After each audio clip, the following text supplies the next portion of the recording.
Selamat malam. Salam saudara-saudara yang dikasihi Tuhan Yesus. Nats renungan kita malam ini Mazmur 133 ayat 1 dan 3. Mazmur 133 ayat 1 dan 3. Sebelumnya mari kita bersatu dalam doa. Bapa yang di sorga, Allah kami yang Maha Kuasa, segala puji syukur kami panjatkan di kehadirat-Mu. Terima kasih atas kasih karunia-Mu yang selalu menyertai kami. Terima kasih Tuhan Yesus. Tuhan berikan kesempatan kepada kami untuk merenungkan firman-Mu. Pimpinlah kami Yesus, biarlah Roh Kudus memimpin kami, agar kami bisa memahaminya, melaksanakan firman-Mu di dalam kehidupan kami sehari-hari. Ampuni segala dosa-dosa kami, dalam nama anak-Mu Yesus Kristus kami berdoa mengucap syukur. Amin. Saudara-saudara yang terkasih, Mazmur 133 ayat 1 dan 3 dikatakan, sungguh alangkah baiknya dan indahnya apabila saudara-saudara diam bersama dengan rukun. Seperti minyak yang baik di atas kepala, meleleh ke janggut, dan meleleh ke janggut Harun, dan ke leher jubahnya. Seperti embun gunung Hermon yang turun ke atas gunung-gunung Sion, sebab kesanalah Tuhan memerintahkan berkat kehidupan untuk selama-lamanya.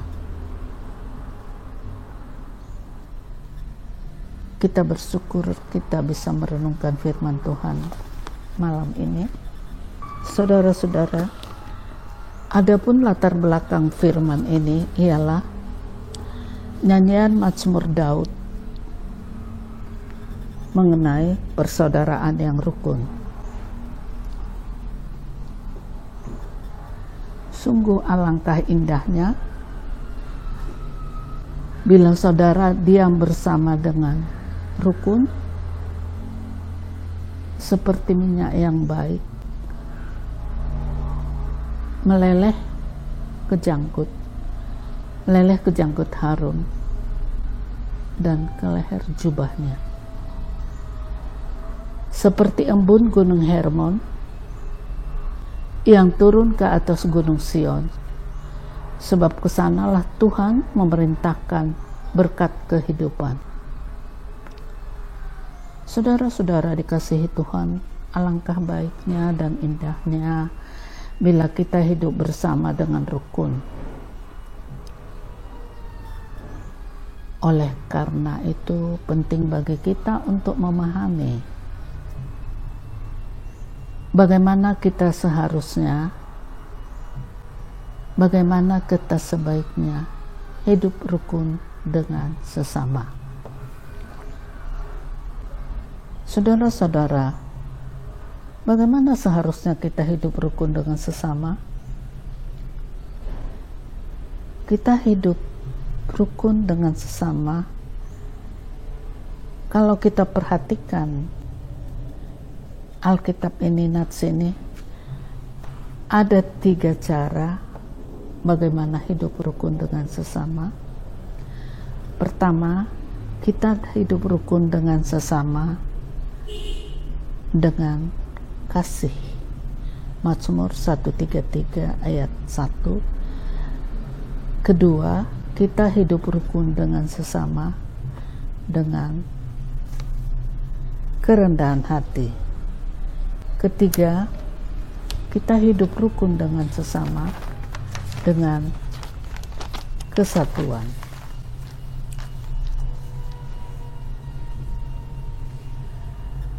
Tujuan daripada renungan kita malam ini yaitu supaya kita selesai mendengar renungan ini, kita dapat memahami bagaimana seharusnya hidup rukun dengan sesama. Kita harus hidup rukun dengan sesama, yaitu dengan kasih. Apa itu kasih? Pada Matius 22 ayat 33 sampai 39, ketika ahli Taurat bertanya kepada Tuhan Yesus, mereka hendak mencobai dia, "Guru, hukum manakah yang terutama dalam hukum Taurat?" Jawab Yesus kepadanya, "Kasihilah Tuhan Allahmu dengan segenap hatimu, dengan segenap jiwamu, dan dengan segenap akal budimu. Itulah hukum yang terutama dan yang pertama. Dan hukum yang kedua, kasihilah sesamamu manusia seperti dirimu sendiri."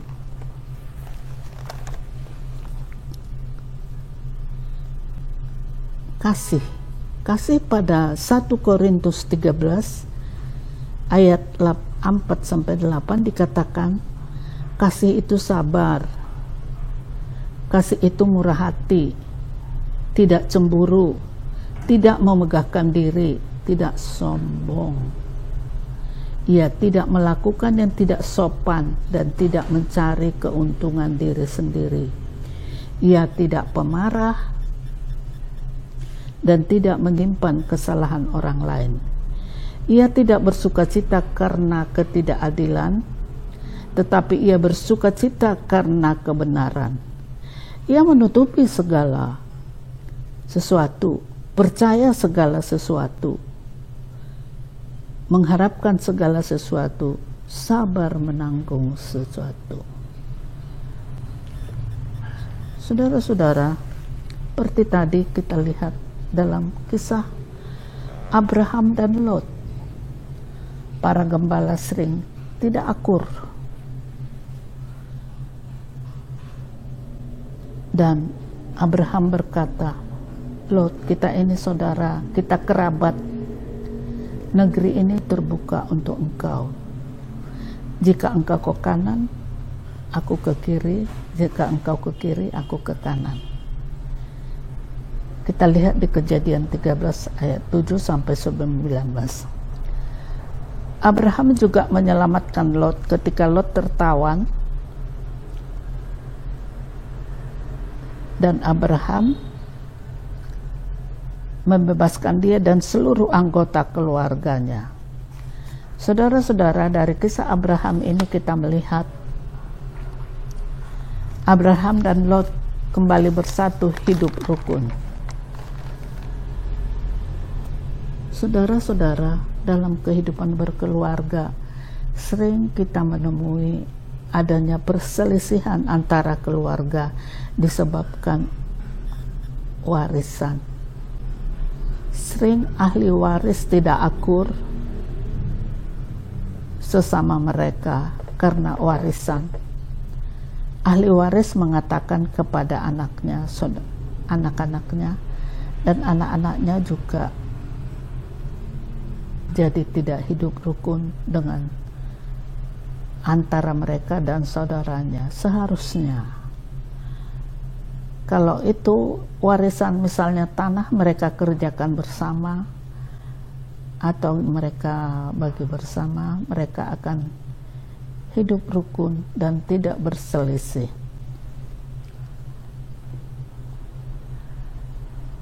Yang kedua, bagaimana seharusnya kita hidup rukun dengan sesama, yaitu dengan kerendahan hati.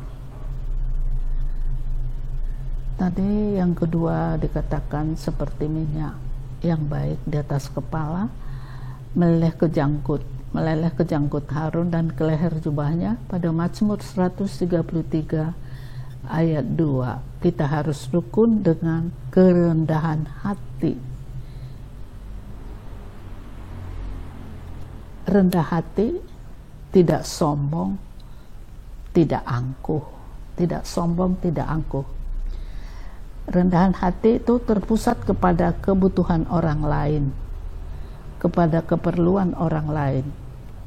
Contoh, kalau di atas bus ada yang membutuhkan tempat duduk, kita boleh kasih tempat duduk kita kepada mereka. Kalau ada yang kerampokan kita tolong, dan seterusnya. Dan kita harus saling menghormati, saling berbuat baik, tidak membeda-bedakan ras atau warna kulit.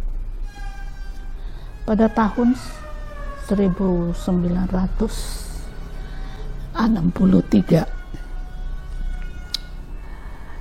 Sir Penewang dan Jim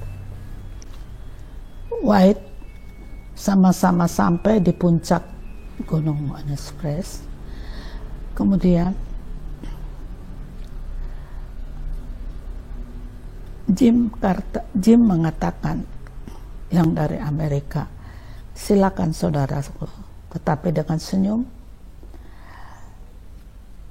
dia menjawab, silakan saudaraku. Jadi mereka saling menghormati mereka satu sama lain, antara dua orang yang sama-sama sampai di puncak gunung itu, dan akhirnya mereka melangkah bersama sampai di puncak gunung itu. Mereka tidak mencari ketenaran pribadi. Paulus mendoakan jemaat Filipi untuk menunjukkan kerendahan hati seperti itu, semacam itu. Ia berkata, janganlah tiap-tiap orang mempertahankan kepentingan sendiri. Janganlah tiap-tiap orang mempertahankan kepentingan sendiri, tetapi kepentingan orang lain juga. Kita lihat itu di Filipi 2 ayat 3 dan 4.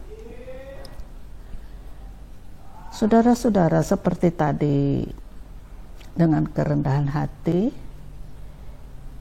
Mazmur 133 ayat 2, minyak yang baik di atas kepala meleleh ke janggut harum dan ke leher jubahnya. Adapun minyak merupakan penggambaran yang baik bagi kehidupan manusia, karena minyak sering dipergunakan untuk keharuman, kenyamanan, juga untuk pengampunan dosa. Seperti seorang perempuan yang berdosa, dia membasuh kaki Yesus dengan minyak, dan Yesus berkata dosanya telah diampuni. Juga kita lihat minyak urapan memberikan kekudusan, kesucian, dan juga minyak urapan memberikan kedamaian kepada para hamba Tuhan. Kita melihat minyak urapan itu, Tuhan memberkatinya dan mengkuduskan umatnya melalui persekutuan mereka. Tetapi minyak di sini dapat diartikan adalah berkat Tuhan yang turun dari Tuhan kepada kita bila kita hidup rukun. Saudara-saudara, marilah kita hidup rukun dengan kerendahan hati. Hidup rukun sangatlah perlu.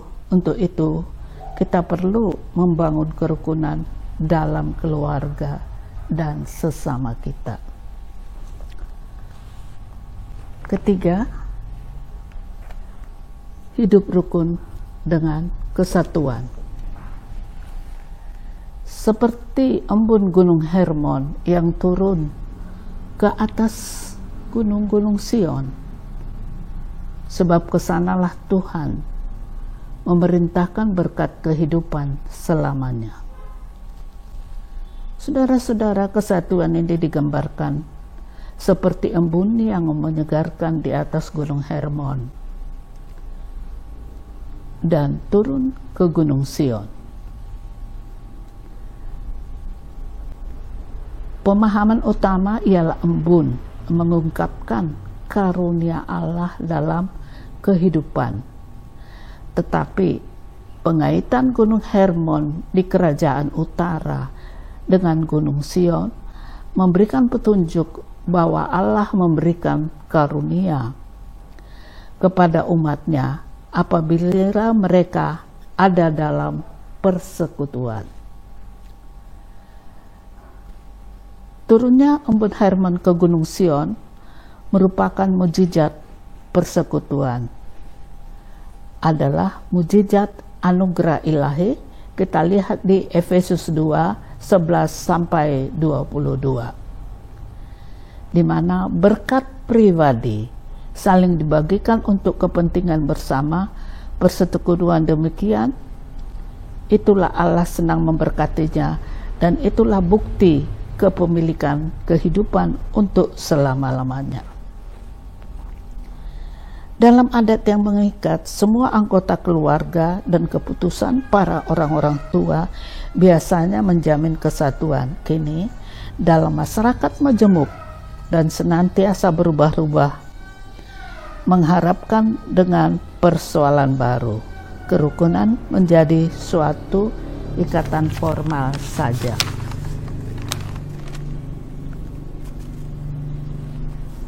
Hidup bersama dengan rukun adalah dambaan setiap orang. Firman Tuhan mengatakan bahwa hidup bersama dengan rukun dan damai sangat indah, karena bagi mereka yang hidup bersama dengan rukun dan damai,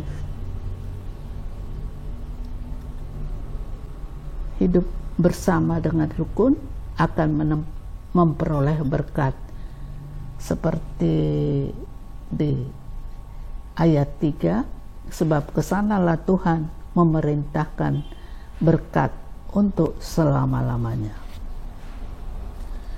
Demikianlah saudara-saudara renungan kita pada malam ini mengenai bagaimana seharusnya hidup rukun dengan sesama. Kita harus rukun dengan sesama dengan kasih. Mazmur 133 ayat 1, kita harus hidup rukun dengan kerendahan hati. Mazmur 133 ayat 2, kita harus hidup dengan rendah hati. Kita harus hidup rukun dengan rendah hati, dengan kesatuan. Mazmur 133 ayat 3. Kiranya firman yang kita renungkan hari ini menjadi berkat penghiburan bagi kita. Mari kita bersatu dalam doa.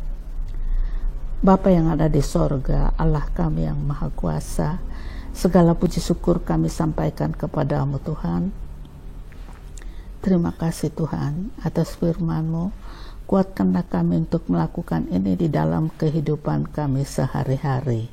Terima kasih Tuhan, terpujilah nama-Mu. Dengar dan kabulkanlah doa kami yang kurang sempurna ini. Dalam nama Yesus Kristus kami berdoa mengucap syukur. Terima kasih Tuhan. Amin.